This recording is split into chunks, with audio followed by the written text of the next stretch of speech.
네, 법원의 결정으로 업무에 복귀한 윤석열 검찰총장은 오늘 대전지검의 원전 수사 등 현안 관련 보고를 계속 받고 있습니다. 오늘 열릴 예정이었던 징계위원회는 이번 주 금요일로 연기된 가운데 법무부는 사의를 표명한 고기영 차관 후임 인사를 서두르고 있습니다. 취재기자 연결합니다. 강희경 기자.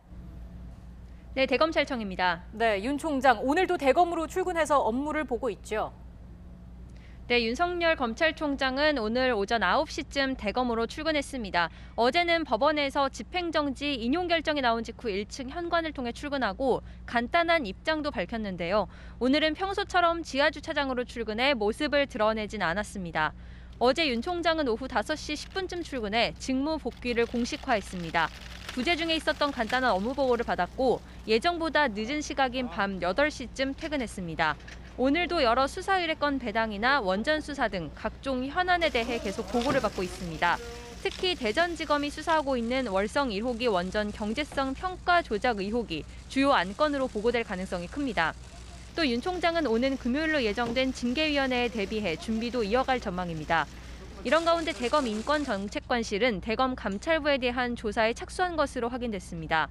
윤 총장의 징계 혐의 가운데 하나인 재판부 사찰 의혹 문건과 관련해 대검 감찰부가 수사정보 담당 관실을 압수수색하는 과정에서 총장 직무대행에게 보고하지 않고 법무부 지휘를 받았다는 의혹이 제기됐는데요.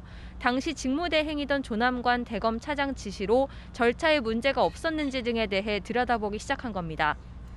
이는 추미애 장관이 가장 문제 삼았던 부분이기도 한 만큼 이를 두고 추 장관과 윤 총장 사이 또 다른 대립이 이어질 것으로 보입니다.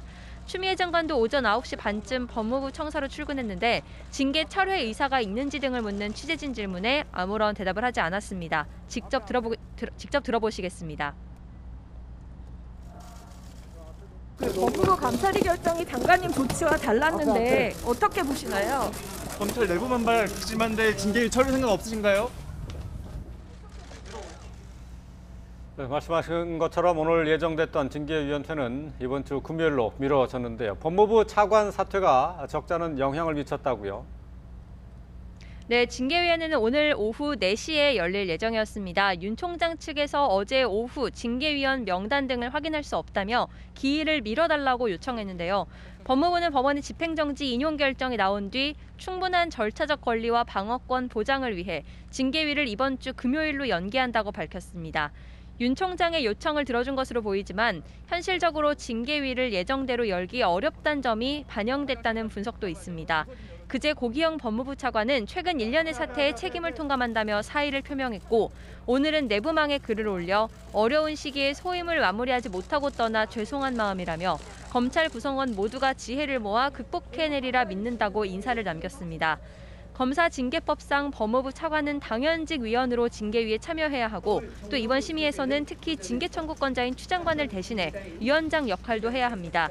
이 때문에 징계위를 여는 것 자체가 불가능하다는 지적이 나왔지만 추 장관은 예정대로 일정을 진행하겠다는 뜻을 다시 한번 분명히 했습니다.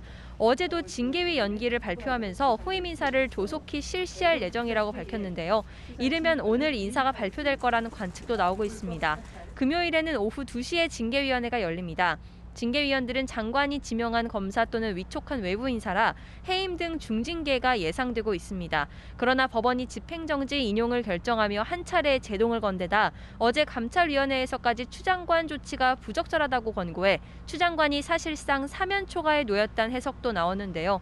이틀 동안 추 장관과 윤 총장 양측이 어떻게 대응해 나가는지가 징계위 결과를 가를 중대 분수령이 될 전망입니다. 지금까지 대검찰청에서 YTN 강희경입니다.